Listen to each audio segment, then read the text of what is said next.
नमस्कार दोस्तों, स्वागत है आपका RC news Madhya Pradesh channel में। बात करते हैं बड़ी खबरों के बारे में, लेकिन उससे पहले आपने चैनल को सब्सक्राइब नहीं किया अभी तक तो चैनल को सबसे पहले सब्सक्राइब जरूर कर लेना और बेल आइकन नोटिफिकेशन को भी ऑन कर दे ताकि जैसे हम वीडियो अपलोड करें तो सबसे पहले आपके पास वीडियो पहुँच सके। तो चलिए बढ़ते हैं खबरों की ओर। फिर बदलेगा मौसम, आज का मिजाज। प्रदेश के कई जिलों में बारिश और ओलावृष्टि की संभावना। मध्य प्रदेश के मौसम का मिजाज एक बार फिर बदलने वाला है। प्रदेश में बीते दिनों की कुछ जगह बारिश हुई थी, जिसके बाद उन जिलों के लोगों को ठंड का एहसास होने लगा है। मौसम विभाग ने कहा कि प्रदेश की एक नया सिस्टम सक्रिय होने वाला है, जिससे कुछ जिलों में हल्की बारिश ओलावृष्टि की संभावना है। इन दिनों मध्य प्रदेश में मौसम का मिजाज पल पल बदल रहा है। दिन में खुली धूप जहां ठंडक से राहत देती है और लोगों को गर्मी महसूस होने लगती है, लेकिन धूप ढलते ही ठंडक का एहसास फिर होने लगता है। दिन के समय प्रदेश के कई जिलों में तापमान 35 डिग्री सेल्सियस तक पहुंच गया है। बुधवार को भी प्रदेश के कई जिलों में तापमान में 1-2 डिग्री की बढ़ोतरी हुई है। राजस्थान में राहुल गांधी की घोषणा, कांग्रेस देगी 30 लाख नौकरियां, पेपर लीक होने की मिलेगी मुक्ति। कांग्रेस सांसद राहुल गांधी ने आज राजस्थान में 5वीं बड़ी घोषणा कर कांग्रेस का विजय देश के सामने रखा है। जो घोषणा राहुल गांधी ने की वे युवाओं और बेरोजगारों के लिए है।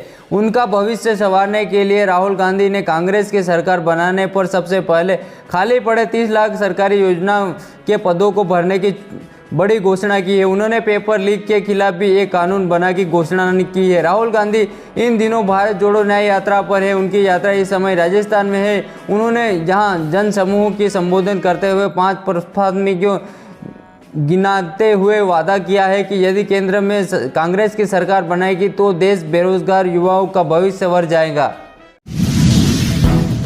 डीएवीवी के छात्रों ने बीते 50 दिनों में हल नहीं मिलने पर उठाया कदम, राज्यपाल और आयुक्त के नाम सौंपा ज्ञापन। अतिरिक्त शिक्षा संचालन के कार्यकाल पर छात्र नेता जावेद खान द्वारा छात्र हित के 2 ज्वलनशील मुद्दों को लेकर अतिरिक्त शिक्षा संचालय को लिखित में ज्ञापन सौंपा गया। इस दौरान छात्र नेता ने 7 बड़ी संख्या में पीड़ित छात्र के मौजूद रही। इस दौरान छात्र नेता ने कहा कि एटीकेटी के मामले को लेकर पिछले 50 दिनों से प्रयासरत थे, लेकिन विश्वविद्यालय के जिम्मेदार और इन्हें ध्यान नहीं दे रहा। गुरुवार को बड़ी संख्या में छात्र नेता के साथ देवी अहिल्या विद्यालय के छात्रों ने इंदौर के एक एडी ऑफिस पहुंचकर अतिरिक्त शिक्षा संचालय द्वारा सुधा सिलावट को अपने परेशानियों के अवगत कराया। बीईडी के 4th सेमेस्टर के छात्र जिन्हें एटीकेटी आई थी, उनके द्वारा स्पेशल एटीकेटी कराने की मांग अतिरिक्त शिक्षा संचालय से की गई। इनके अलावा एक भ्रष्टाचार का आरोप भी छात्र नेता के लगने हुए लिखित शिकायत की है। इस दौरान छात्र नेता ने कहा कि देवी अहिल्या विश्वविद्यालय में सुरक्षा एजेंसी में गार्ड की कटौती की शिकायत अतिरिक्त शिक्षा संचालय सुधा सिलावट को देते हुए दोनों मामलों में शिकायत महामुहिम राज्यपाल और आयुक्त के नाम ज्ञापन देकर की गई है। प्रधानमंत्री ने जम्मू कश्मीर में 6400 करोड़ की परियोजना का दिया इनॉग्रेशन, दिया वेंट इन इंडिया का नया मिशन। कार्यक्रम विकसित भारत विकसित जम्मू कश्मीर के अंतर्गत प्रधानमंत्री नरेंद्र मोदी ने गुरुवार जम्मू कश्मीर में श्रीनगर के बक्सी स्टेडियम में 6400 करोड़ रुपये से अधिक की परियोजना का इनॉग्रेशन किया। प्रधानमंत्री मोदी ने इन दौरान युवा उद्यमियों से मुलाकात की और उनकी कामयाबी के किस्से अपने संबोधन के दौरान भी सुनाया। उन्होंने यहाँ के युवा उद्यमियों को समस्याओं के समाधान के लिए प्रेरित किया और उनके साथ बातचीत की। प्रधानमंत्री मोदी ने इस मौके पर नया मिशन शुरू किया है, जिसका नाम है वेड इन इंडिया। दरअसल इस मिशन के तहत प्रधानमंत्री ने कहा कि अब कश्मीर और जम्मू के लोगों को अपने क्षेत्र को एक शादी के लिए लोकप्रिय प्लान बनाने का कार्य करना होगा। प्रधानमंत्री ने कहा कि वेड इन इंडिया शादी हिंदुस्तान में करो, हिंदुस्तान के बाहर जाकर जो शादी करने के लिए करोड़ों खर्च करते हैं, अब उन्हें वेड इन इंडिया अपनाना चाहिए। अब कश्मीर और जम्मू के लोग, हमारे श्रीनगर के लोग वेड इन इंडिया के लिए लोगों के शादी के लिए यहाँ आने का आमंत्रण देंगे। भारत खरीदेगा जापान से 6 बुलेट ट्रेन।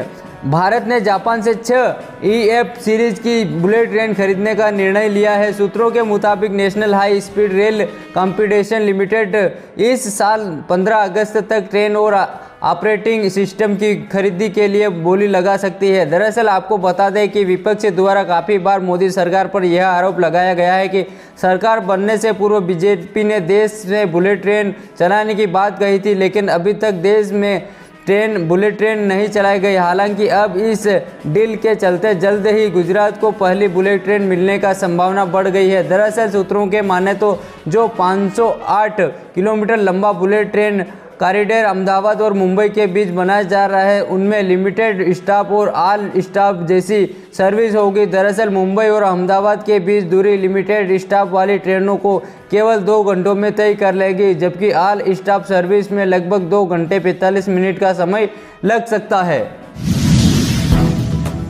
चित्रकूट में स्थापित होगा एसडीएम कार्यालय, सीएम मोहन यादव ने घोषणा की। जनता से बोले आपके वोट की ताकत सुदर्शन चक्र जैसी है। लोकसभा चुनाव से पहले मध्य प्रदेश में विभिन्न विकास योजनाओं का लोकार्पण भूमि पूजन कर रहे मुख्यमंत्री डॉक्टर मोहन यादव प्रदेशवासियों को घोषणाओं के माध्यम से सौगातें भी दे रहे हैं। सीएम मोहन यादव ने आज चित्रकूट में घोषणा की अब जल्द ही यहां एसडीएम कार्यालय बनेगा, यानी अब तक ही एक नया अनुभागीय अधिकारी चित्रकूट में बैठेगा, जिसके यहां से लोगों इधर उधर भटकना नहीं पड़ेगा। मुख्यमंत्री ने जनता के वोट की ताकत की तुलना भगवान विष्णु के चक्र जैसी की। आदरणीय प्रधानमंत्री नरेंद्र मोदी ने इस वीसी के माध्यम से स्वदेश प्रदर्शन योजना 0.2 के अंतर्गत चित्रकूट में आध्यात्मिक अनुभव परियोजना के प्रमोशन एवं विभिन्न विकास कार्यों में लोकार्पण शिलान्यास किया। कार्यक्रम का मुख्यमंत्री डॉक्टर मोहन यादव ने दीप उज्ज्वल कर शुभारंभ किया। इस अवसर पर मंत्री लखन पटेल, राज्य मंत्री श्रीमती प्रतिभा भागरी, राज्य मंत्री धर्मेंद्र सिंह लोधी सहित अन्य ग्रामीण जनप्रतिनिधि उपस्थित रहे। दुनिया के सबसे छोटे हाइट के डॉक्टर है डॉक्टर गणेश भरैया। जाने उनके संघर्ष की सफलता की कहानी। डॉक्टर बनने के लिए क्या कुछ नहीं करना पड़ा। अच्छे नंबर लाने लेकर मेडिकल कॉलेज में एडमिशन लेने लेकर मेहनत लगती है, लेकिन आज हम आपको ऐसे व्यक्ति के बारे में बताएंगे जिसे डॉक्टर बनने के लिए सुप्रीम कोर्ट तक जाना पड़ा। डॉक्टर गणेश भरैया ने उन्हें दुनिया के सबसे छोटे कद के डॉक्टर होने का नाम मिला है। उनको डॉक्टर बनने के लिए सुप्रीम कोर्ट का दरवाजा खटखटाना पड़ा था। डॉक्टर गणेश भरैया का जन्म भवरनगर जिले खोरगी गांव के हुआ था। 23 साल के गणेश भरैया ने भारत का गौरव बढ़ाया है। वो दुनिया के सबसे छोटे हाइट के डॉक्टर है। गणेश की लंबाई 3 फीट की है, 18 किलो वजन है उनका। MBBS की पढ़ाई पूरी करने के बाद फिलहाल गणेश इंटर्नशिप कर रहे हैं। डॉक्टर गणेश MBBS की पढ़ाई पूरी करने के बाद इंटर्नशिप में लगे हैं। वो अपने आगे की पढ़ाई चिकित्सा रोग त्वचा विज्ञान मनोरोग के क्षेत्र में करना चाहते हैं। गणेश कहते हैं कि उनकी हाइट की वजह से MC medical council of India ने उन्हें MBBS में एडमिशन देने से इनकार कर दिया था। इनके बाद उन्होंने पहले उच्च न्यायालय और फिर सर्वोच्च न्यायालय का दरवाजा खटखटाया था। किसानों के लिए अच्छी खबर। मध्य प्रदेश के किसानों के लिए मोहन सरकार की तरफ से एक बड़ा फिर राहत भरी खबर आई है। डॉक्टर मोहन यादव सरकार ने समर्थन मूल्य पर गेहूं उपार्जन के लिए पंजीयन की तिथि को एक बार फिर बढ़ा दिया गया। अब किसान 10 मार्च तक समर्थन मूल्य पर गेहूं उपार्जन के लिए पंजीयन केंद्र पर जाकर पंजीयन करा सकते हैं। गेहूं की पैदावार करने वाले किसानों की फसल की चिंता करते हुए मध्य प्रदेश सरकार ने एक बार फिर उन्हें राहत दी है। दूसरी बार गेहूं उपार्जन की तारीख बढ़ाई गई है, जिससे किसान अपनी गेहूं की फसल को समर्थन मूल्य पर बेचने के लिए पंजीयन या फिर कॉमन सर्विस सेंटर पर जाकर अपना पंजीयन कर सकते हैं। आपको बता दें कि गेहूं उपार्जन की तिथि सबसे पहले 1 मार्च निर्धारित की गई थी, जिसे बढ़ाकर 6 मार्च तक किया गया था। फिर इसे फिर बढ़ाकर 10 मार्च तक किया गया, जिससे किसान अपनी फसल आसानी से समर्थन मूल्य पर बेच सकेंगे।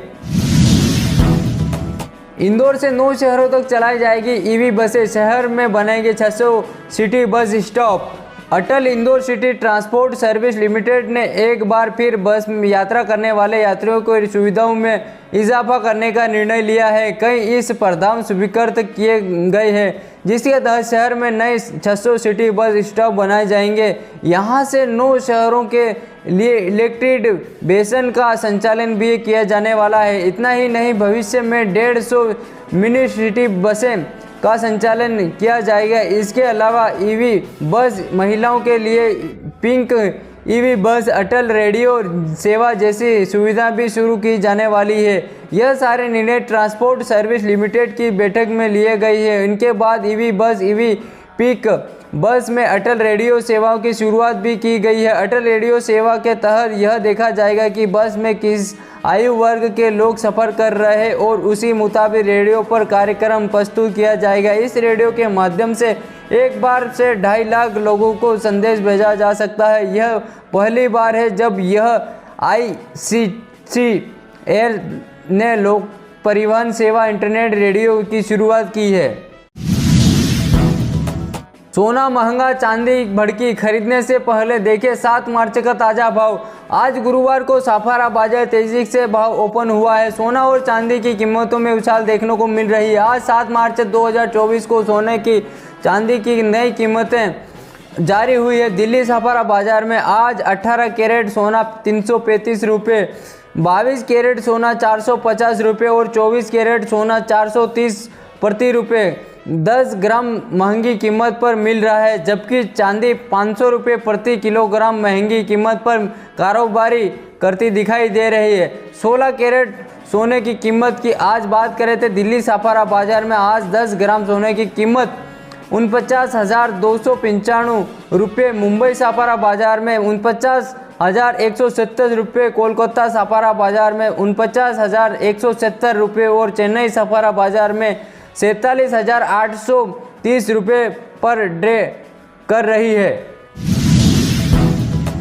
लोकसभा चुनाव से पहले बीजेपी ने बदले कई जिला अध्यक्ष, बीजेपी ने लिस्ट की जारी, सीएम ने दी बधाई। आगामी लोकसभा चुनाव से पहले राजस्थान में भारतीय जनता पार्टी ने कई जिलों के जिला अध्यक्ष में बदलाव किया है। वहीं इस बदलाव के बाद राजस्थान के मुख्यमंत्री भजनलाल शर्मा ने अपने ट्विटर पर उनकी जानकारी भी दी। इस दौरान उन्होंने लिखा कि भारतीय जनता पार्टी के सभी नवनियुक्त जिला अध्यक्षों को हार्दिक शुभकामनाएं एवं बधाई।